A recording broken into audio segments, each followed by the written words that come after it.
शांति। 12 तारीख की मुरली है।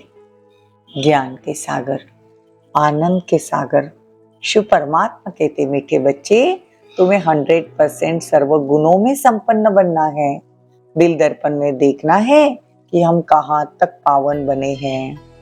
प्रश्न है, तुम बच्चे कौन सा उत्सव रोज मनाते हो और मनुष्य कौन सा उत्सव मनाते हैं?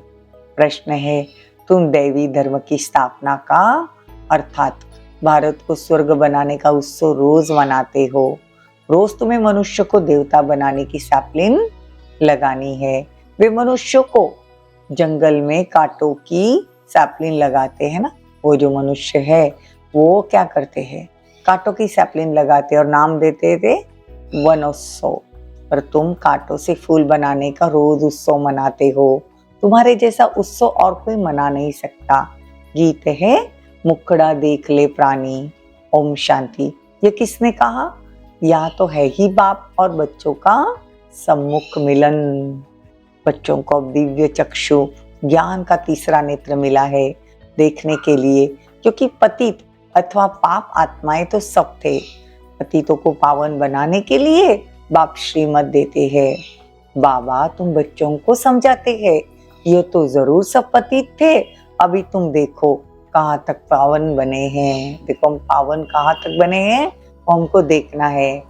दैवी गुण कहाँ तक धारण किए हैं। दैवी गुण धारण कराने वाला सर्वगुणों का सागर बाप बैठ समझाते हैं। अब तुम बच्चों को फिर 100% सर्वगुण संपन्न बनना है। कहते अपने दिल दर्पण में देखो, जब सर्वगुण संपन्न बनेंगे तो तुम ही श्री लक्ष्मी व नारायण को वर सकेंगे। पहले पहले तो बाप का परिचय देना चाहिए। बाप कहते नमः शिवाय। अब वो तो स्वर्ग का रचयिता है, जरूर तुमको बाप से स्वर्ग का वर्षा लेने का हक है। तो शिव बाबा आते ही ये ब्रह्मा के तन में, इसलिए ब्रह्मा की रात गाई हुई है ना। रात के बाद दिन अर्थात कलयुग के बाद सतयुग होती है। तो ज्ञान अंजन सदगुरु दिया। सदगुरु ज्ञान सूर्य बाप को कहेंगे ना, तो पहले पहले बाप और वर्षे का परिचय देना है। समझो कोई बादशाह का बच्चा नहीं है, किसी गरीब का बच्चा है, गोद लेता है तो बच्चा दिल में जानता है ना कि मैं गरीब था, अब बादशाह का बच्चा बना हूँ। तो बाबा कहते हैं कि बाबा ने हमको गोद ली है। तुम बच्चों को बाप समझाते हैं। तुम सो देवी देवता गृहस्थ धर्म के थे, सर्वगुण संपन्न थे, निर्विकारी थे, तुम स्वर्ग के मालिक थे। तो बाबा कहते अब तुम पूज्य सो देवी देवता हो, तो तुमको वहां पूजा करने की दरकार नहीं, कहा सतयुग में। लेकिन अभी हम पतित बने हैं, पुजारी बने हैं। बाबा आकर हमको पूज्य बनाते हैं। इसीलिए तो गायन है ना, आपे ही पूज्य आपे ही पुजारी। बाप पूज्य और पुजारी नहीं बनते, बाप तो सदा पूज्य है।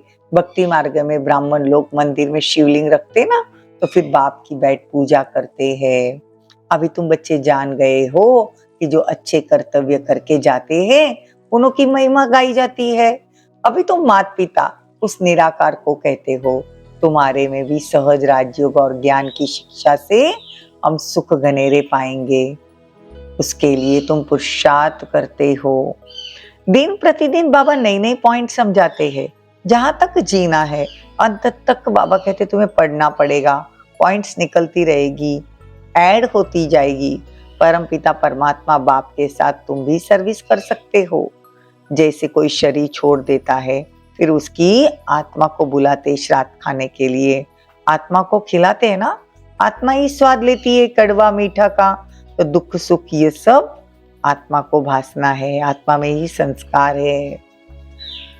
तो बाबा कहते कि बच्चे मैं तुमको सारे ज्ञान का राज समझाता हूँ। बाप बैठ समझाते हैं। तुम 100 देवी देवता थे, फिर शूद्र बने, अभी तुम 100 ब्राह्मण बने हो। मैं तुमको समझाता हूँ। तुम अपने जन्म को तो नहीं जानते थे, जो ब्राह्मण बनेंगे वही आकर समझेंगे। बाप कहते इस प्रकार तुमने 84 जन्म लिए।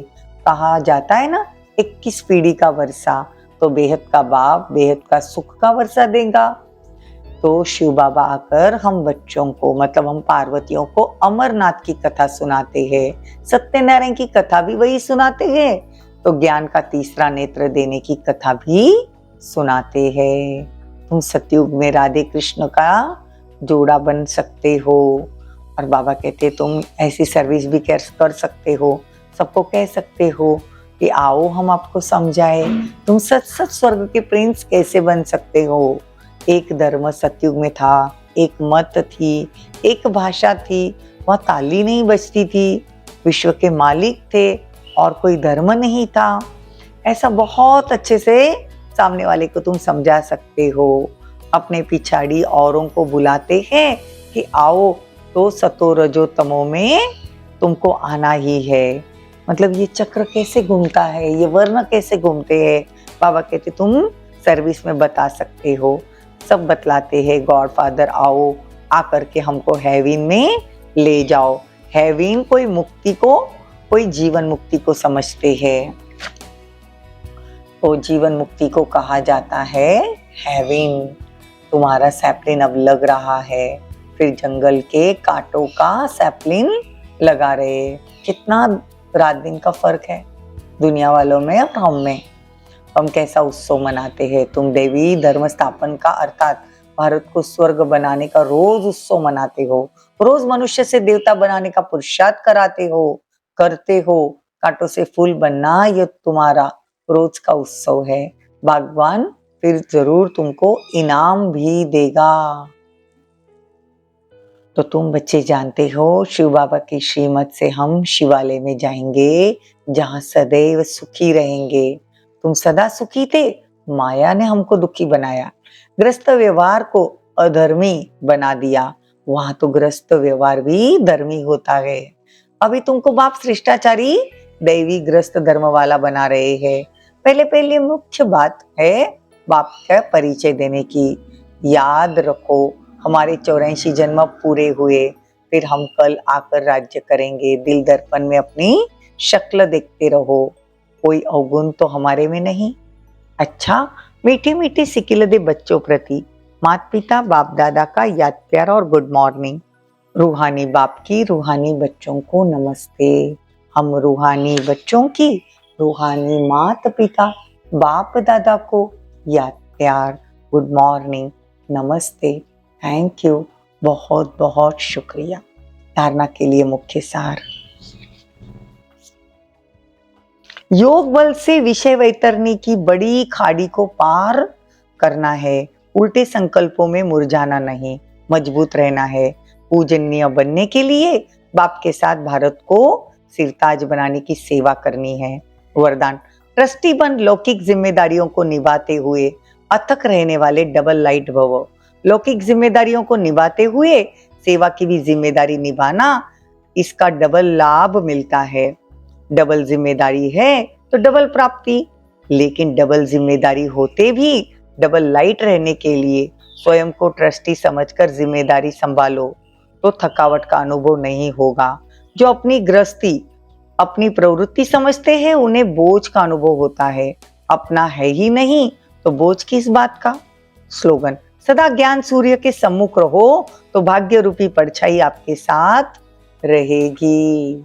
ओम शांति, ओम शांति।